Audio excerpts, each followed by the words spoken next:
Today on the channel, I'm going to show you how to play the song Too Late for Love by Def Leppard.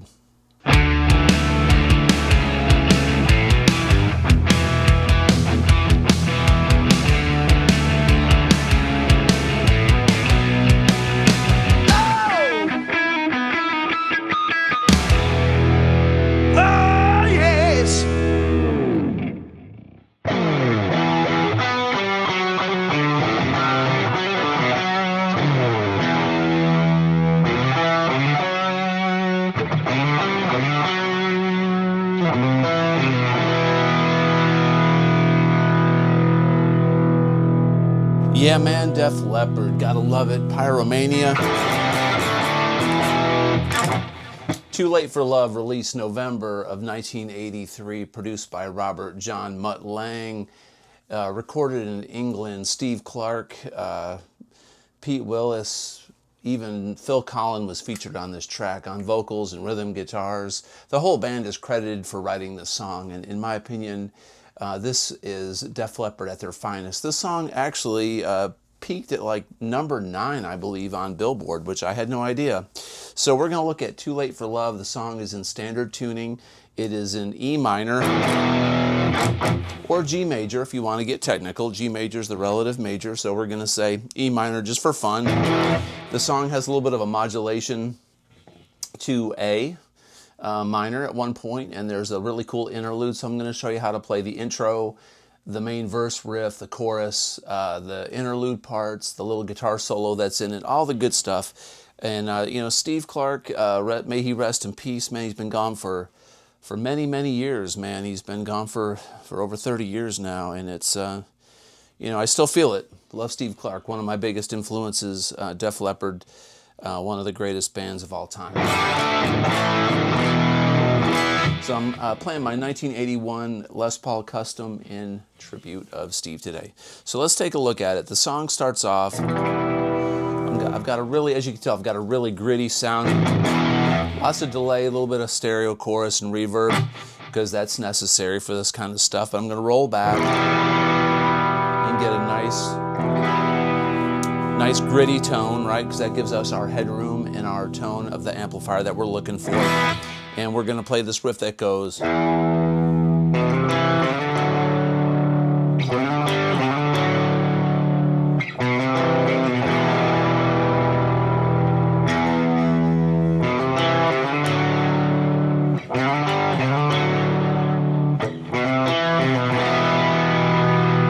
So what I'm doing is I'm going to stay in this E minor shape, all right? But I'm going to hit the low E, and I'm going to be playing a C shape, like a major third, like a C and an E, major third. I'm going to go up to a D major, and then it's like a D sus4, back to a D, back to a C, to an E. So those are our shape. All right, and that's going to be the main driving force in this entire rhythm part for the intro and the verse, and it kind of chugs along in the same format during the verse later on. But to play this part properly, we're going to hit this low E, and we're going to slide into, we're going to use our index finger and our middle finger, because this is the shape we're going for, but we're going to slide with our middle finger up to the 3rd fret, like this, 2 to 3, and then play that triad, or not triad, but that major third. So, and we're going to slide to the 5th, and then this next shape is going to be our ring finger and our middle finger, like this. We're going to go, then,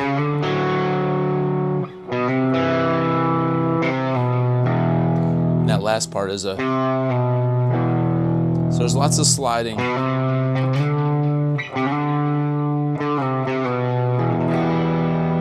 So all together we've got, you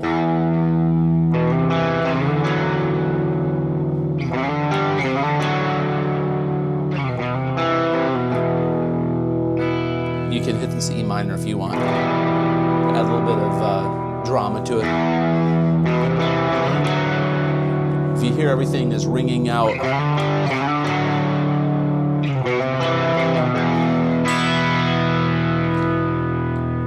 there's another guitar part in there. Sometimes you got this E minor up here going.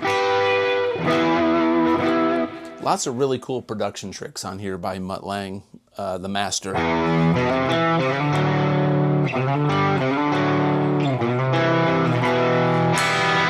as the song progresses, you'll hear the rhythm parts playing that a little bit more aggressively, going.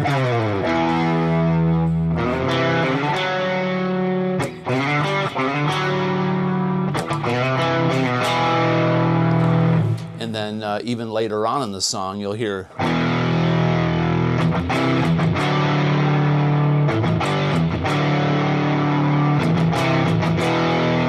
So instead of sliding into it, they're going, playing those major thirds. That's sus4.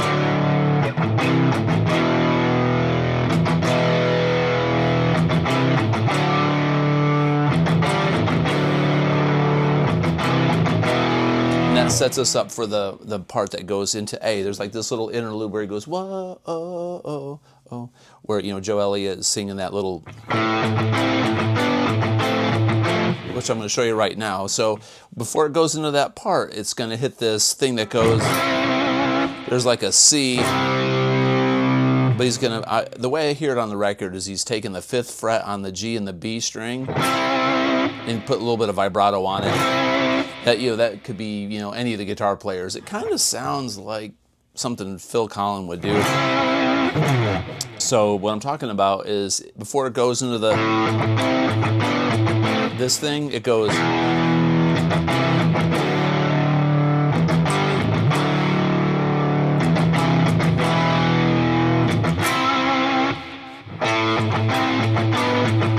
It's like it shifts gears. So you got to really get behind that. All right, now that the A part, we're going to switch to A. We're going to be chugging on our A string, and it's going to go.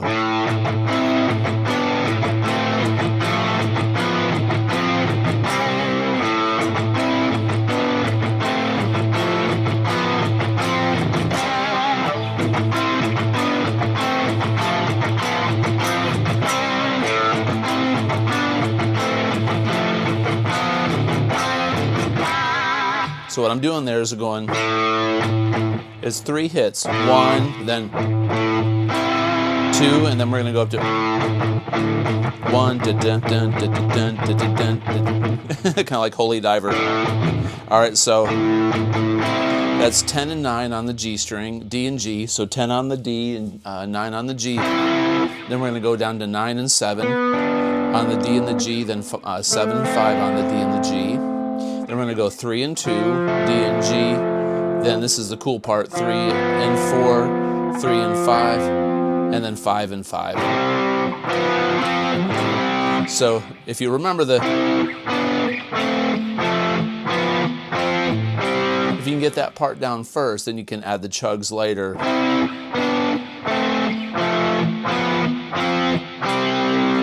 Add the chugs.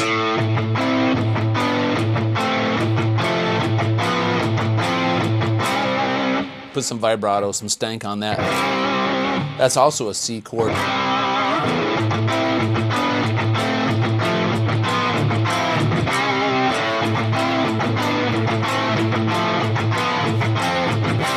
If you notice, I'm putting vibrato on these chords. I'm kind of putting vibrato, a quick one. And that's kind of a pinch harmonic.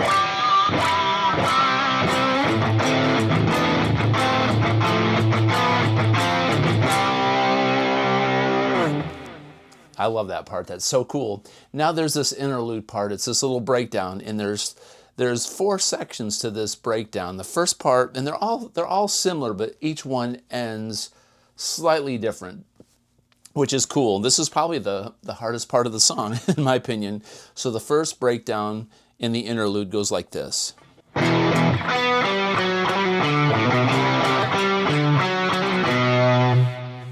That's so cool.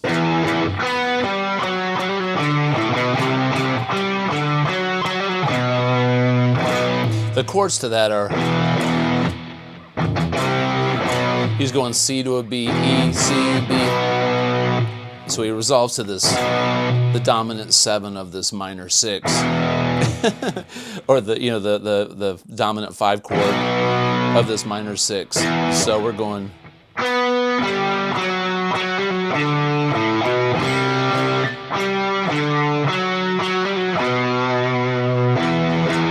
One more time.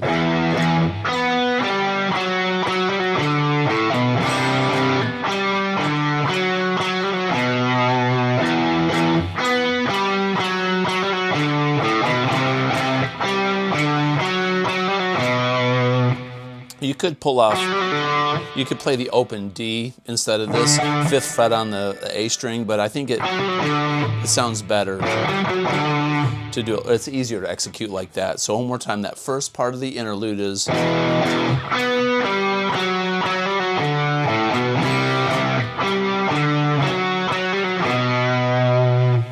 Cool.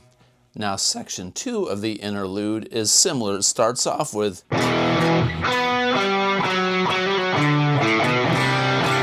So if you can remember that part, each interlude starts off with that same lick.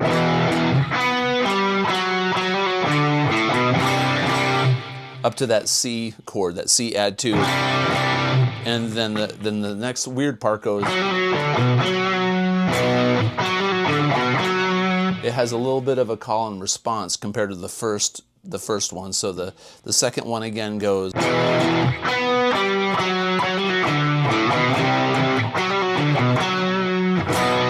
Then they hit that B chord to set up the next interlude. So the first 2 together sound almost the same, but they're a little bit different. They go like this, 1 and 2 together, slowly.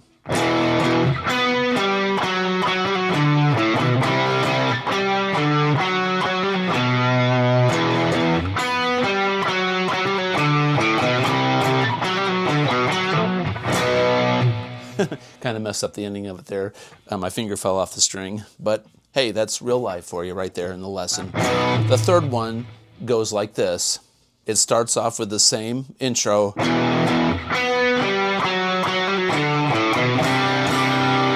And then there's this climbing thing that goes.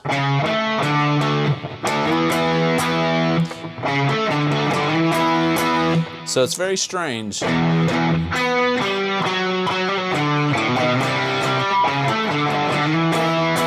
You could go.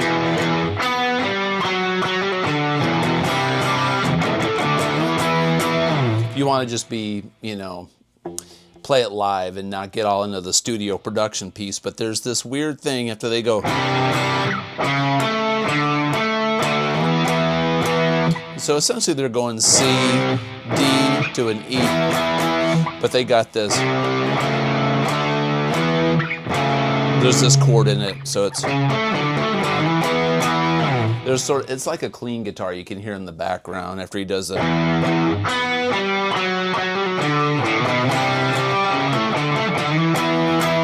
Or you can just go. Honestly, that's what I would do, just because if I'm playing this song live, I'm going to be really getting into it, and I want it to sound more powerful than all these little overdubs, but that's a killer part that's in there, that little. Then the last one, simple, it goes, and then it's where Joe goes, "Late," and he goes. So we're going to come out of that thing with a slide. After he does the slide down, then go power C, power G, power D, power D, power C, power G, power D, power A. So one more time.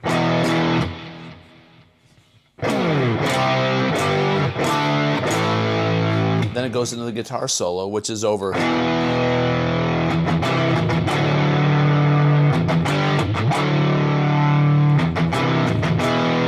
So there's your rhythm part over the guitar solo. So the solo is pretty simple, man. He's going to be playing up an E minor pentatonic. And he's going to be here in the E minor position in the middle. And then down here on near the root position. So we got the top position, the middle position, and then the root position. And he's going to end it back up here on E minor. So It's really melodic solo. It's simple, but it's very effective. So the solo starts off like this. We're going to bend up on the G string on the 14th fret. All right. Do it twice. On the second one, we're going to put some vibrato on it. Then we're going to go. So we're going to bend up again and hit the 15th fret with our pinky on the B string and release, pull off, and then hammer on like that. So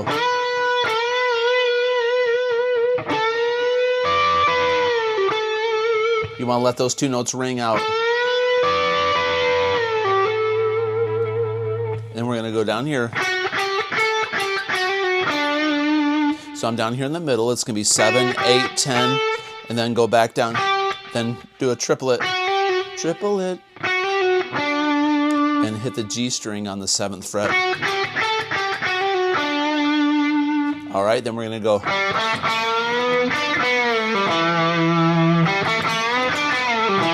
To get that right, I play this with my ring finger, and I reinforce it with my middle finger, so I can bend up a whole step. It's really hard to bend this G string on the 2nd fret up a whole step. All right, so from the very beginning of that solo,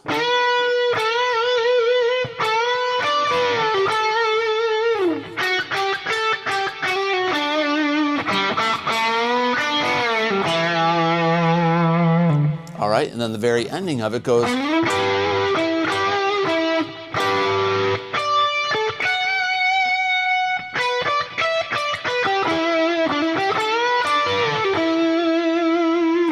Something like that, all right? So we're going to start off with these double stops. We're going to slide up on the 14th to the 14th fret on the D string, and then hit this double stop.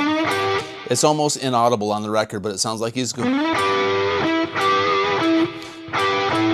So it's 12-12 on the G and the B, and then 14-14 on the D and the G. You're going to kind of pull up a little bit.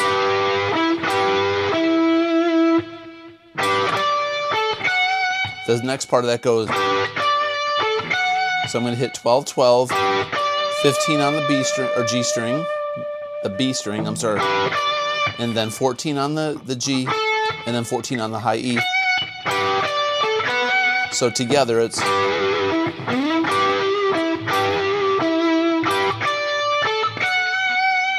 Then go.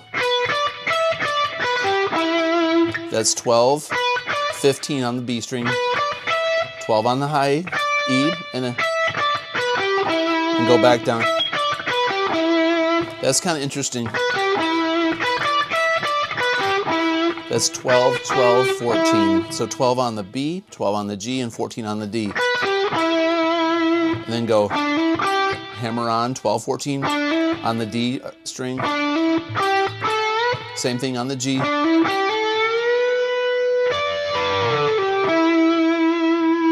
Just end it with that blues lick.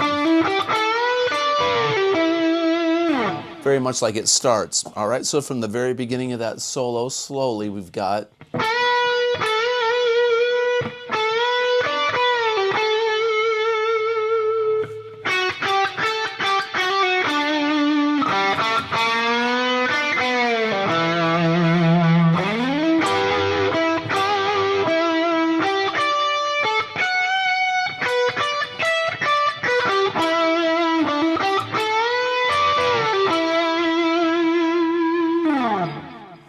All right, just like that. And then basically what it's going to do at that point is going to break down and go slowly.